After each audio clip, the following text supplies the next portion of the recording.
오늘 우리에게 주신 하나님의 말씀은 로마서 10장 8절로 15절 말씀입니다. 로마서 10장 8절 말씀은 신약성경 253쪽에 있습니다. 제가 봉독하겠습니다. 그러면 무엇을 말하느냐?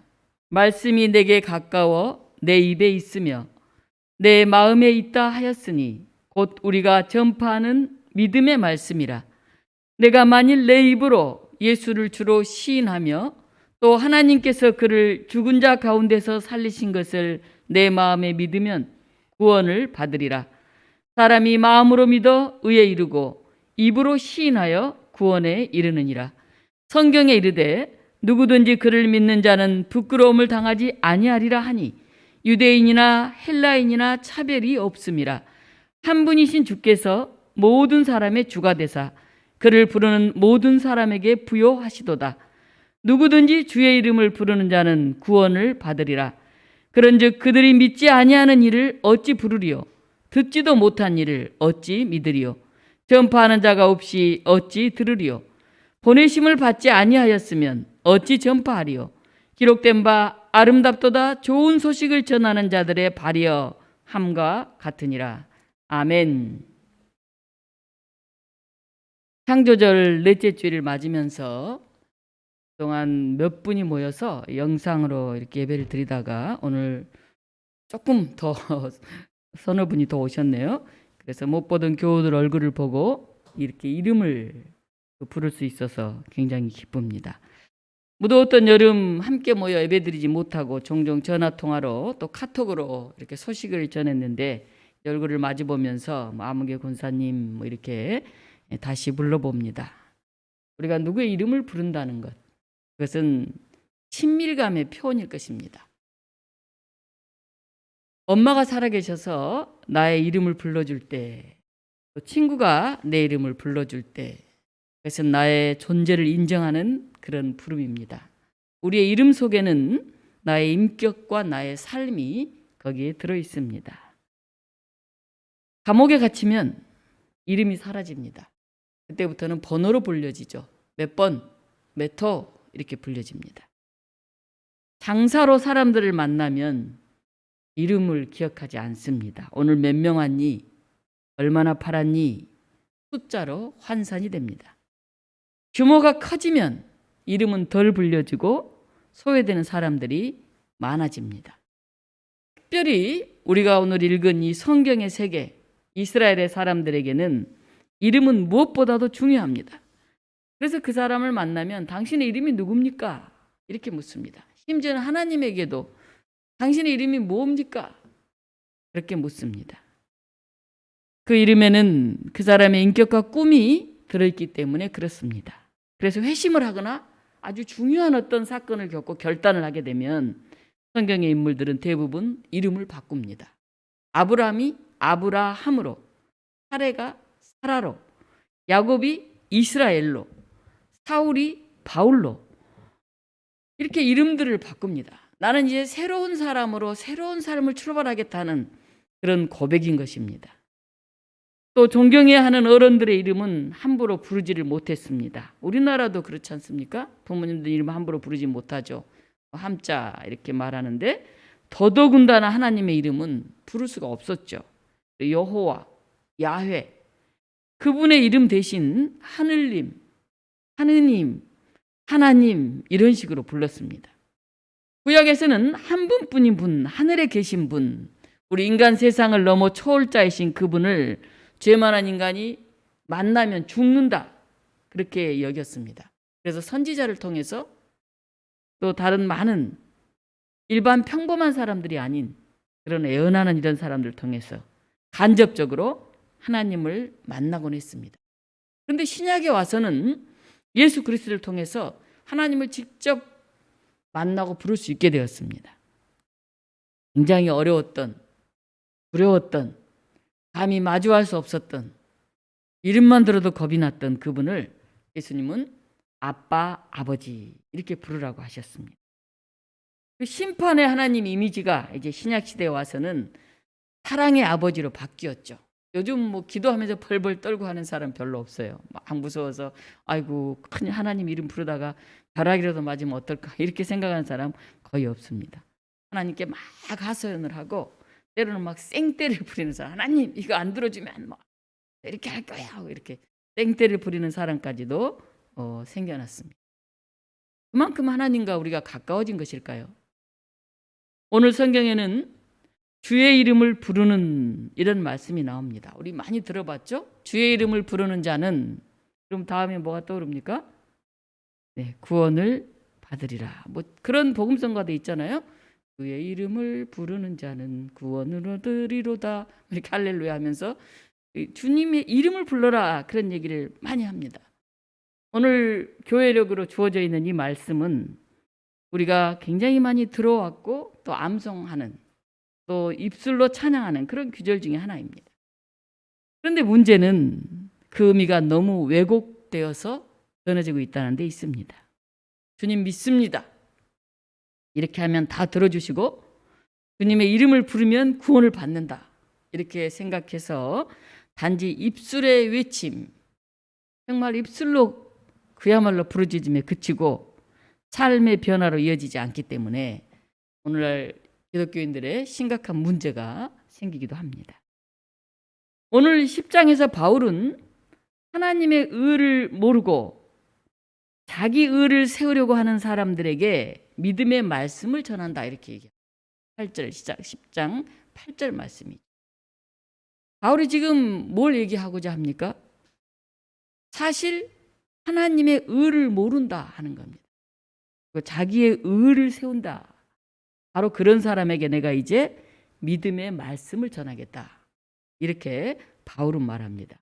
그리고 나온 얘기가 이 말씀이죠. 만일 내 입으로 예수를 주로 시인하며 하나님께서 그를 죽은 자 가운데서 살리신 것을 내 마음에 믿으면 구원을 받으리라. 사람이 마음으로 믿어 의에 이르고 입으로 시인하여 구원에 이르느니라. 그리고 굉장히 중요한 것은 8절에 있는 믿음의 말씀을 내가 이제 전하겠다. 너희가 하나님의 의를 모르고 자기의 의를 세우려고 그렇게 하고 있기 때문에 내가 너희에게 이 말씀을 전한다. 바울은 그렇게 말하고 있는 것입니다. 다시 말하면 하나님의 주권에 대한 말씀입니다. 인간이 자기의 의로 구원에 이를 수 없다고 하는 것입니다. 인간의 죄성을 가지고 있기 때문에, 우리 너무 욕심이 많기 때문에, 그리고 굉장히 유한하고 이기적인 존재이기 때문에 인간은 결코 스스로를 구원할 수 없다. 바울은 그 얘기를 하고 있습니다. 변함없이 신실하신 분, 진리 자체이신 하나님께 우리가 덧붙여 있을 때만이 그 구원을 이룰 수 있다. 바울은 그렇게 말하고 있는 것입니다. 그래서 오늘 8절에 믿음의 말씀, 그것은 마음에 믿어서 의에 이르고 입으로 시인하여 구원에 이른다고 하는 그 내용입니다. 많은 사람들이 오해를 불러일으키고 이 바울의 의인론을 가지고 입으로 우리가 아멘 믿습니다 하면 되지 뭐 지나친 행동을 그렇게까지 할 필요가 있겠나. 여기서 이제 개신교 루터의 중심사상 의인론이 나오면서 지금까지도 수많은 오해를 불러일으키고 있죠. 10절은 3인칭 단수 현재형으로 쓰여져 있습니다. 이건 무슨 말이냐 하면 많은 사람이 여럿이 아니라 바로 단수, 내가 내 마음으로 믿고 내 입으로 시인하여 현재형, 한 번에 끝나는 게 아니라 어제도 오늘도 내일도 계속해서 이 고백이 이루어져야 한다 하는 내용을 담고 있습니다. 세례 받았을 때, 어떤 체험을 했을 때 그 한 번 아멘 믿습니다. 그래서 내 모든 삶이 끝나는 게 아닙니다. 오늘도 내일도 계속 고백되어져야 한다는 것입니다. 바울이 전도하던 당시의 유대인들은 구원은 자신들에게 주어진 따놓은 당상이라고 그렇게 생각을 했어요. 우리는 아브라함의 자손이고 하나님은 아브라함을 택했고 그렇기 때문에 우리는 다 구원받은 그런 민족이다. 특별하게 우리가 잘못하지만 않으면, 하나님 말씀하신 율법만 지키려고 노력하면 우리는 이미 구원에 이르렀다. 이런 생각을 하고 있었습니다. 그리고 이들은 할례 받지 못한 이방인들은 구원받을 수 없다. 그렇게 생각해서 심지어 그들을 개라고 불렀어요. 개는 굉장히 경멸적인 그런 표현이었습니다. 그런데 바로 이런 상태에서 바울은 이방 지역을 찾아다니면서 유대인과 이방인들에게 그리스도의 복음을 전하고 있습니다. 바울은 이방인의 사도로 나서서 소아시아나 유럽 지역에 복음을 전했습니다. 그리고 오늘 우리가 읽은 로마서는 이제 자기의 마지막 꿈인 로마로 가서 거기에 교우들을 만나고 땅끝이라고 생각했던 스페인까지 복음을 전하리라 바울은 이렇게 생각하고 있었습니다. 바울은 주로 대도시 회당에 들어가서 전도를 했는데 그 회당에 들어가면 주로 유대인들이 많이 있었고 또 이방인들이 대종한 이방인들이 그곳에 있었습니다. 그런데 당시 유대인들이 생각하기를 우리는 하나님께 선택받은 아브라함의 자손 1등 민족이고 이방인 너희들은 겨우 구원을 받을까 말까 한 2등 민족이다. 그렇게 생각을 하고 있었습니다. 특별히 혈통주의, 우리는 아브라함의 자손이다 하는 혈통주의와 우리가 율법을 잘 지킴으로 구원을 얻는다고 하는 자기의를 강조하고 있었습니다. 근데 바울은 이런 생각에 도전을 하고 있습니다. 혈통? 별로 중요하지 않아. 할례 받냐 안 받냐? 그것도 중요하지 않다. 율법을 잘 지켰냐 못 지켰냐? 그것도 구원의 조건이 아니다. 바울은 그렇게 말합니다. 우리 12절 같이 한번 읽어볼까요? 12절 유대인이나 헬라인이나 차별이 없음이라 한 분이신 주께서 모든 사람의 주가 되사 그를 부르는 모든 사람에게 부요하시도다. 너무나 충격적인 이야기를 바울은 합니다. 유대인이나 헬라인이나 차별이 없다. 그리고 13절 누구든지 주의 이름을 부르는 자는 구원을 얻으리라. 이 누구든지가 중요하죠. 유대인들이라고 해서 구원을 따놓은 당상이 아니다 하는 것입니다. 그리고 헬라인도 구원받을 수 있고 심지어는 그들이 먼저 예수 그리스도를 주로 시인할 수 있다 하는 얘기를 하고 있습니다. 오늘 누구든지 주의 이름을 부르는 자는 이렇게 되어 있는데 우리가 예수님, 나의 주님 이렇게 부르는 거 굉장히 쉬울 것 같죠. 그런데 이렇게 부르는 것은 인격적인 신뢰가 전제가 됩니다. 예수님을 나의 주님으로 부르는 것이죠. 당신은 주님은 누구였냐 하면 퀴리우 이 호칭은 왕에게 사용되는 용어입니다. 그래서 로마 황제 그분이 주님이에요. 그분이 주님이고 우리는 그분의 종이죠. 그런데 바울은 예수 그리스도를 주님이라고 부릅니다. 나의 주인님. 다시 말하면 나는 당신의 종입니다. 당신이 시키는 대로 하겠습니다. 그런 충성 고백과도 같습니다. 내 생각을 다 내려놓고 나의 의, 나의 혈통, 나의 율법 이런 거 다 내려놓고 당신께 순종하겠습니다. 입술로 고백하는 것이 아니라 로마 황제가 아닌 예수님을 나의 주님으로 시인하겠습니다. 그 결과는 어떠했습니까?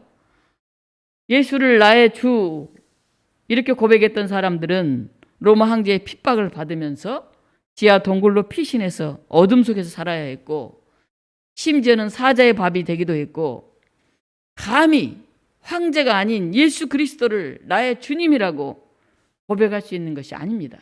우리가 쉽게 그냥 예수님 나의 주님 우리는 뭐 얼마든지 얘기할 수 있죠. 그러나 그 시절에 예수님이 나의 주님이다 하는 것은 로마로부터의 박해를 각오해야 됐고 더 나아가서 유대인들은 주님 이렇게 부르면 주님은 바로 하나님이셨어요. 하나님만이 나의 주님이에요. 나의 주인님이에요. 그 어느 누구도 나의 주인이 될 수 없어요. 하나님 외에는. 그런데 바울은 예수 그리스도가 나의 주님이다. 나의 주인이다. 이렇게 선언하는 겁니다. 그러니까 유대인들로부터 핍박을 받아야 됐죠.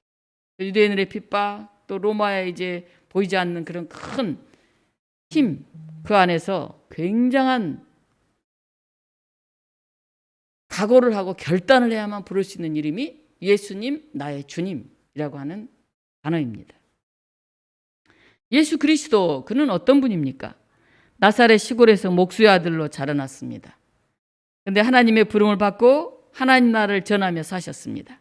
자기가 하나님의 아들이라고 하는 자의식을 가지고 있었고 고난 중에 있는 이스라엘을 죄에서 해방시켜야 한다는 그런 소명감을 가지고 있었습니다.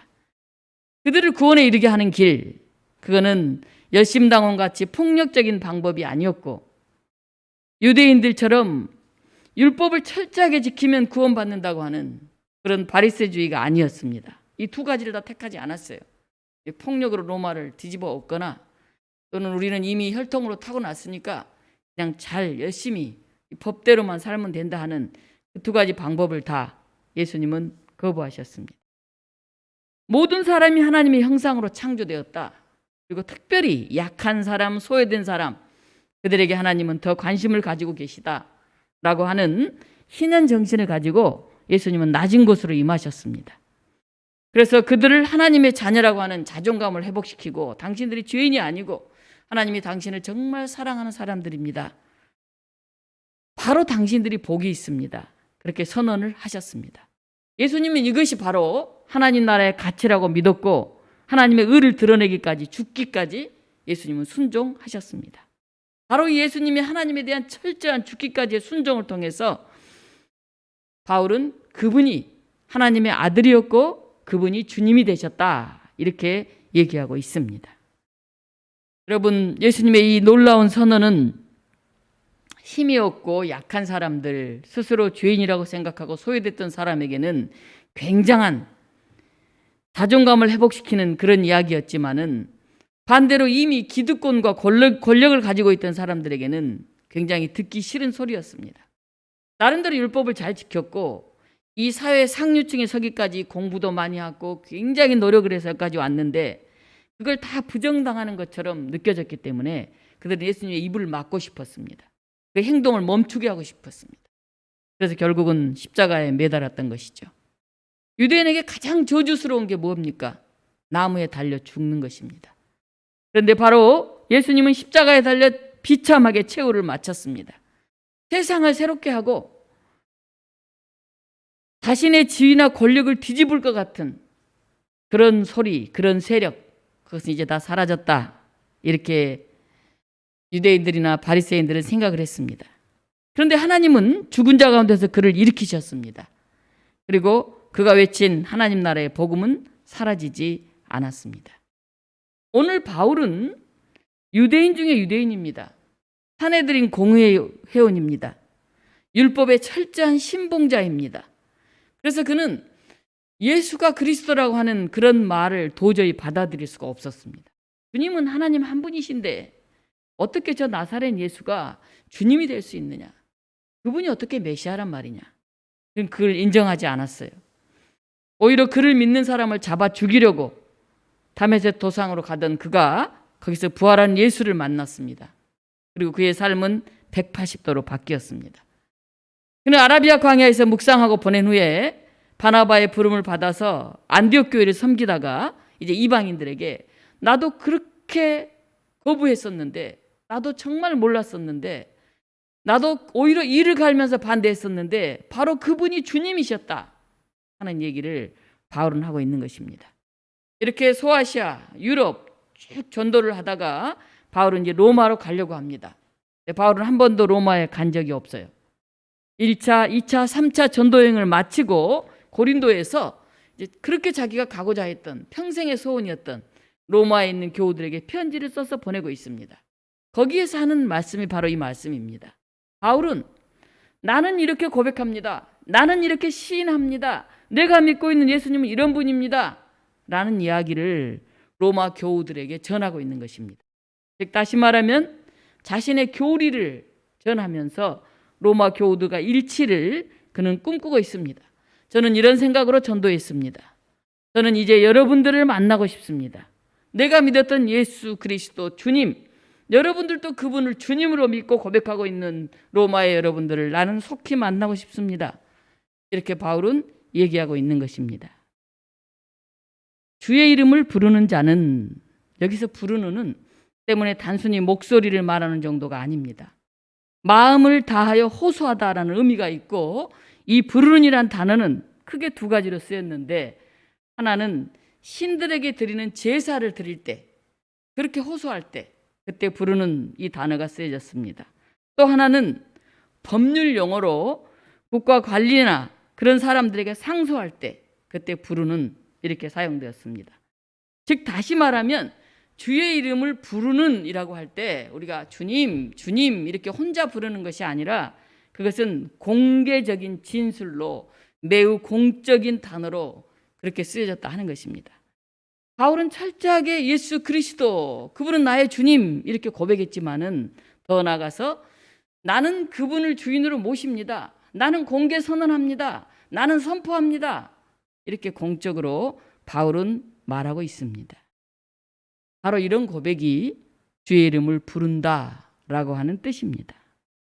십자가에 죽은 그를 하나님이 다시 일으키셨다라고 믿는 믿음, 죽음의 세력을 넘어 다시 살리셨다라고 하는 확신, 그분이 나의 주님이시다. 어제도 오늘도 내일도 계속 시인하고 고백하는, 그리고 공개 선언하는 그런 사람들을 하나님께서는 구원하신다 하는 얘기입니다. 비록 그들은 힘이 없고 능력이 없고 도저히 강한 세력으로부터 구원을 이룰 수 없어 보인다 할지라도 그들 자신의 노력과 힘에 의해서가 아니라 하나님께서 이루어 가실 그 나라, 하나님의 주권, 그 소망으로 인해서 그걸 시인하는 사람, 그걸 고백하는 사람, 그 길에 서는 사람, 그 사람들이 구원을 받는다 하는 것입니다. 다시 말하면 이것은 신실하신 하나님의 약속입니다. 오늘 우리가 주님, 주님, 주님 부르고 선포하고 아무리 해봐도 대답이 없는 것 같은, 우리가 예를 쓰고 땀을 흘려봐도 별로 변하지 않는 것 같은 그런 상황 속에서도 바울은 선포하고 있습니다. 여러분 이렇게 믿으면, 마음으로 그렇게 확신을 가지면, 입술로 그렇게 고백하면, 공개적으로 그렇게 선언하면, 그렇게 살려고 어제도 오늘도 내일도 애랬으면 그 신실하신 하나님께서 여러분을 구원하시리라, 이렇게 말씀을 하는 것입니다. 제가 맥스 루케이도라고 하는 저자를 굉장히 좋아하는데 그분이 쓴 믿음 연습이라는 책에 다윗과 무비보셋의 이야기가 나옵니다. 다윗이 드디어 통일 왕국의 왕이 되었습니다. 자신을 쫓아다니던 사울 왕은 전사했고 그대로 많은 시간이 지나서 평화롭게 지내던 중에 문득 친구 요나단이 생각났습니다.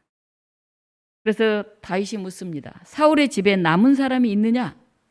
내가 요나단을 인하여 그 사람에게 은총을 베풀리라.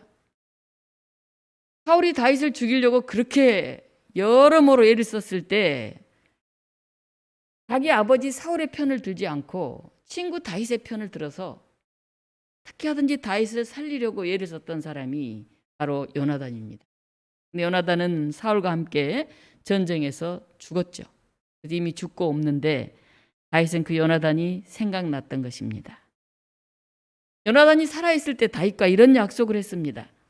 너는 나의 사는 날 동안에 여호와의 인자를 내게 베풀어서 나로 죽지 않게 할 뿐만 아니라 여호와께서 너 다윗의 대적들을 지면에서 다 끊어버리신 때에도 너는 너의 인자를 내 집에서 영영히 끊어버리지 말라. 요나단이 부탁한 겁니다. 네가 사는 동안에 나로 죽지 않도록 나를 지켜다오. 물론 요나단도 다윗을 지켰죠. 혹시 이제 네가 왕자에 올라서 아주 승리의 그런 자리에 있을 때라도 너의 그 사랑을 나의 집에서 끊어버리지 마라. 나를 기억해 달라는 거죠. 내 가문을 보호해 달라.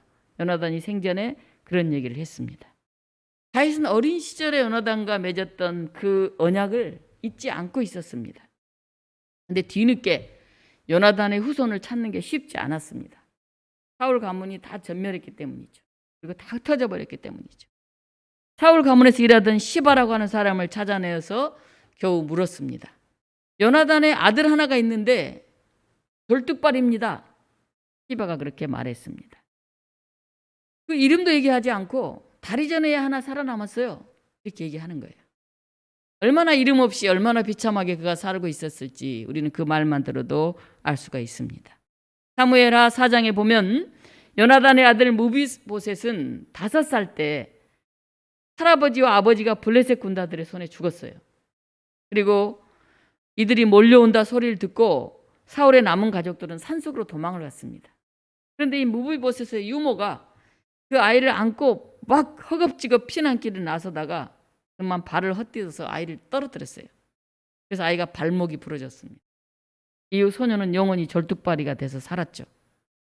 유모는 노두발이라고 하는 황량한 사막 마을에 숨어들었습니다.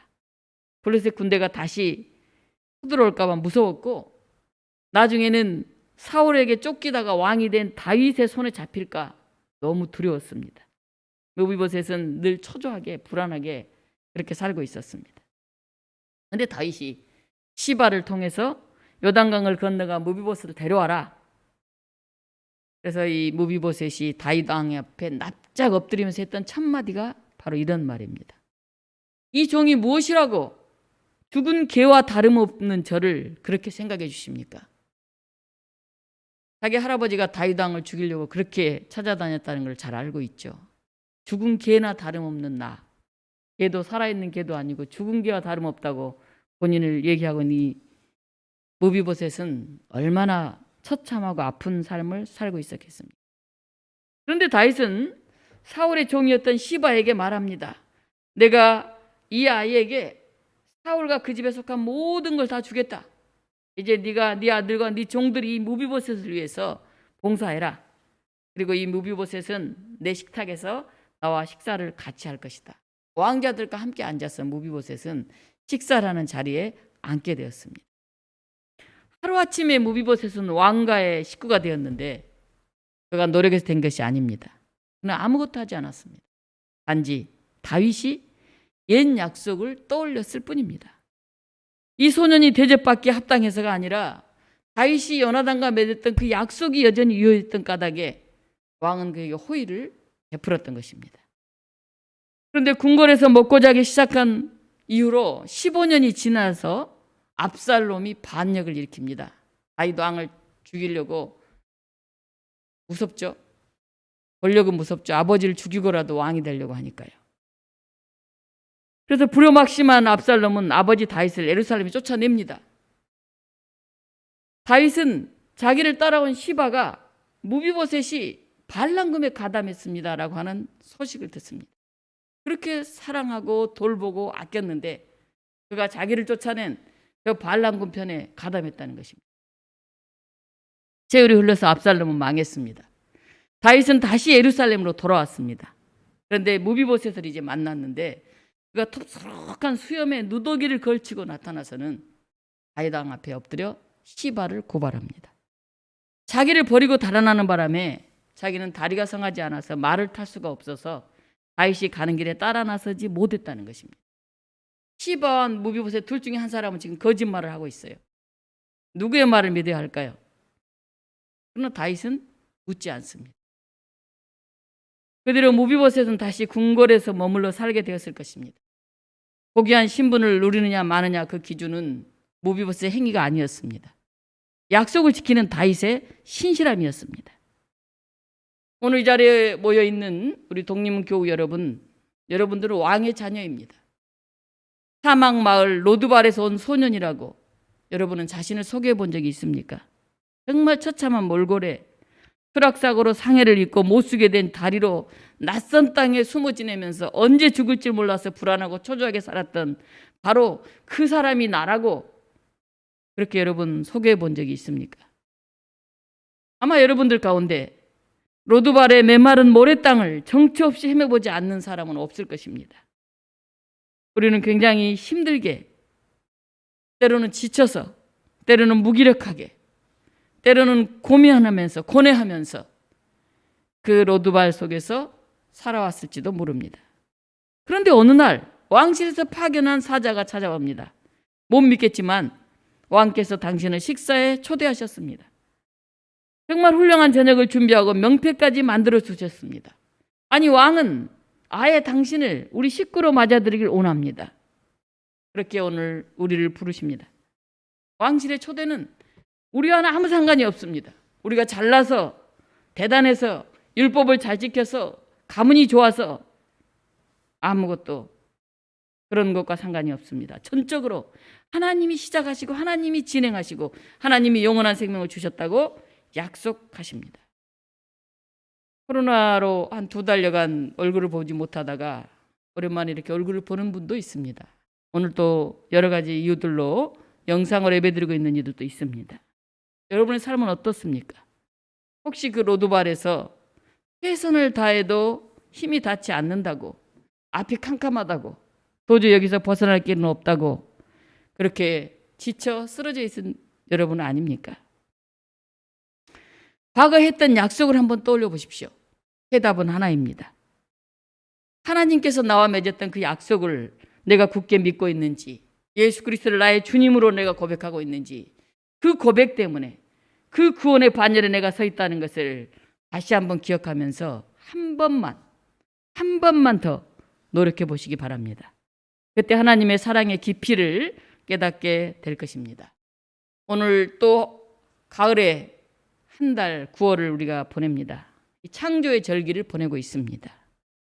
오늘 저는 다윗과 무비보셋 이야기를 여러분에게 전했습니다.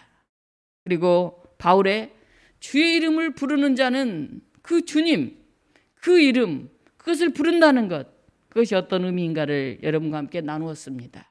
오늘 시간 우리 모두 주님, 예수 그리스도 그분은 나의 주님이십니다. 그리고 우리는 그 이름을 부르기에, 그걸 믿기에, 그렇게 살려고 발버둥치고 있기에, 겨자씨 하나만한 믿음을 가지고 예를 쓰기에 하나님께서는 신실하시게 그 약속을 지키십니다. 이런 놀라운 고백과 감격이 있는 그런 하루가 되기를 간절히 축원합니다. 기도하겠습니다.